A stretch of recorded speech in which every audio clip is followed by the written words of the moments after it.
বয়স যখন 3, তখন থেকে আমি ঢাকায় ছিলাম, ধানমন্ডিতে।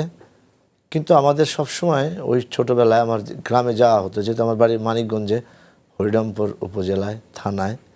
তো যে কারণে আমরা এই সদরঘাট থেকে লঞ্চে উঠলে একদম পদ্মার পাড়ে গিয়ে নামতাম। ওখান থেকে হেঁটে 1.5 কিলোমিটার বা 2 কিলোমিটার মতো জায়গা ছিল হাঁটার, ওইটা হেঁটে আমরা বাড়িতে যেতাম। আবার নানা বাড়ি গেলেও সেই, মানে পাশাপাশি 2টা বাড়ি ছিল। প্রতি বছর যখন গ্রামে যেতাম, ওইটাই আমার সবচেয়ে বেশি স্মৃতি, ছোটোবেলার স্মৃতি। এই পদ্মাতে গোসল করতাম, তারপরে সেই ছোটোবেলায় 2 মাইল কিলোমিটার যে, তারপরে আম্মা গ্রামে গেলে আম্মা করতো, যাও 4 আনার পুঁটি মাছ নিয়ে আসো বাজার থেকে, লক্ষ্মীগুল বাজার থেকে। কত বয়স তখন আপনার? এই 6 বছর। তো আমি যেতাম একটা খালই নেয়া, খালই মানে ওই যে ঝুড়ি আর কি, খালই বলে আমাদের দিকে। ওই 4 আনা ভাগাই পাওয়া যেত, 4 আনার পদ্মার পুঁটি।